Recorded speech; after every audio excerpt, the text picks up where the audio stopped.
दोस्तों, काजू नंबर 8 के एपिसोड 5 में स्टार्टिंग में हमें मॉन्स्टर दिखाया जाता है जो पहले मर चुके थे, दोबारा से हील हो चुके हैं। और काफका उन्हें देखता है और कहता है क्या बकवास है। फिर हम देखते हैं शीन शिफ्ट होता है और किकुरु को दिखाया जाता है। इसकी हालत बहुत ज़्यादा ख़राब हो चुकी होती है और वो कहती है मैंने शील्ड को स्टार्ट कर लिया था जिसकी वजह से मेरे दिल को कुछ खास नुकसान नहीं पहुंचा। लेकिन जब वो सामने देखती है तो चौंक जाती है क्योंकि उस काइजू ने बड़े मॉन्स्टर को हील कर दिया होता है। और वो काइजू मॉन्स्टर से कह रहा होता है कि मैंने तुम्हारी पूरी पावर स्टोर कर दी है और तुम्हें हील भी कर दिया है, तुम अपना रिवेंज ले सकते हो अब।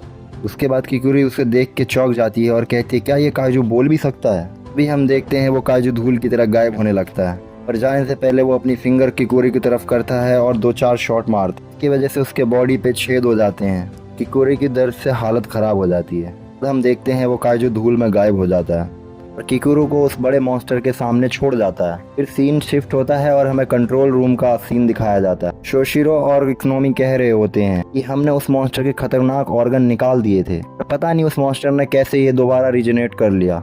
शोशिरो कहता है कि मुझे नहीं लगा था कि इन मॉन्स्टर के पास ऐसी एबिलिटी भी है कि अपने ऑर्गन को दोबारा रिजेनेट कर पाए।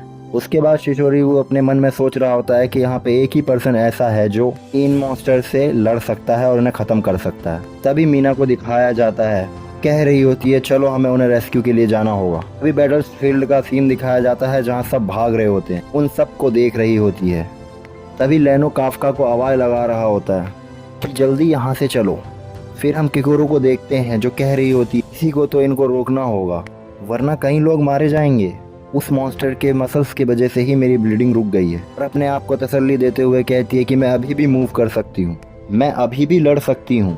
और फिर हमें एक फ्लैशबैक दिखाया जाता है। इसमें हम देखते हैं एक पर्सन को जो कह रहा होता है तुम्हें इस कंट्री के फ्यूचर के लिए परफेक्ट बनना होगा। और ये किकुरु के डैड होते हैं। और ये सब याद करने के बाद किकुरु कहती है कि मुझे परफेक्ट बनना ही होगा और उस मॉन्स्टर पे अटैक करने के लिए आगे बढ़ती है। लेकिन उससे पहले ही मॉन्स्टर उसको अपने हाथ से इतनी जोर से मारता है कि वो दीवार से साथ जा लगती है। और किकुरु इतनी ज़्यादा जख्मी होने के बाद कह रही होती मैं नहीं हार सकती। और फिर से हमें किकुरु का फ्लैशबैक दिखाया जाता है कि जब किकुरु छोटी बच्ची थी तब वो क्लास में टॉप किया करती थी और उसके दोस्त उसे काफ़ी अप्रिशिएट किया करते थे। और उन बच्चों के पेरेंट्स उनके पास होने के बाद भी बहुत ज़्यादा खुश होते हैं। लेकिन किकुरु के साथ जो आदमी होता है वो कहता है कि मास्टर आपके सक्सेस से बहुत खुश होंगे। लेकिन जब किकुरु अपने डैड को ये बताती है तो उसके डैड कहते हैं इतनी सी बात पे इतनी खुश होने वाली क्या बात है, ये सक्सेस तुम्हारी ही थी, तुम्हें टॉप पर आना ही था। अपनी नेक्स्ट विक्ट्री के लिए तैयारी करो। तुम अपनी एक सक्सेस पर ही खुश होती रहोगी तो तुम्हारी जगह कोई ना कोई दूसरा बंदा ले लेगा। उसके बाद किकुरु वही लाइन कहती है इस कंट्री के फ्यूचर के लिए मुझे परफेक्ट होना ही पड़ेगा, मैं हार नहीं सकती। उस मॉन्स्टर पे हमला करने के लिए आगे बढ़ जाती है। लेकिन वो मॉन्स्टर फिर से अपने पूंछ से किकुरु पे हमला करता है। इस बार किकुरु का हाथ टूट जाता है। ये देखकर किकुरु कहती है ये नहीं हो सकता। और दूसरी तरफ कोनोमी कहती है उस मॉन्स्टर के वो इम्पोर्टेंट ऑर्गन्स जो हमने रिमूव कर दिए थे उन्हें दोबारा ग्रो कर लिए हैं।